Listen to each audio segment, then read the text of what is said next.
नमस्कार, स्वागत है आपका। मैं हूं अभिलाषा और आप देख रहे हैं मंथन वाइब्स। कहा जाता है जहां काल भी ठहर जाए वही महाकाल का वास है। यह केवल एक तीर्थ नहीं, सनातन संस्कृति की जीवित चेतना है, जहां सत्ता, सम्मान और समय महाकाल के चरणों में नतमस्तक है। जहां एक ही राजा है, महाकाल, और उनके कोतवाल है काल भैरव।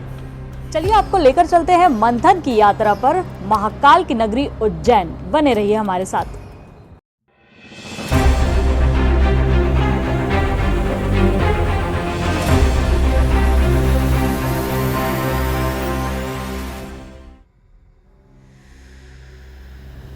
उज्जैन, जहां समय भी सिर झुकाकर चलता है, जहां शासन किसी मानव का नहीं, सिर्फ और सिर्फ काल के स्वामी महाकाल का है।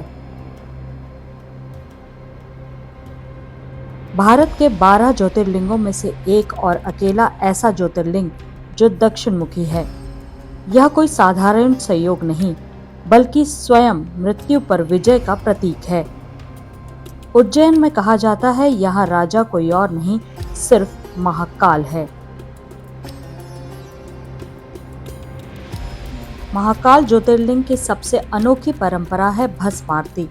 यह आरती सुबह नहीं, रात नहीं, बल्कि ब्रह्म मुहूर्त में होती है, जहां भगवान शिव को शमशान की भस्म अर्पित की जाती है। यह याद दिलाती है कि जीवन नश्वर है और अंत पर भी महाकाल का ही अधिकार है।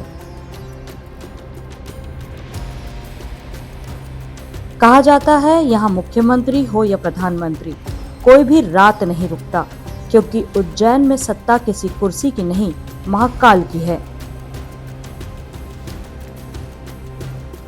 महाकाल नगरी में विराजते हैं काल भैरव।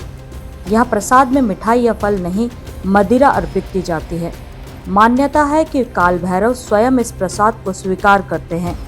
यह परंपरा बताती है कि यह नगरी आडंबर नहीं, तत्व और तंत्र की नगरी है।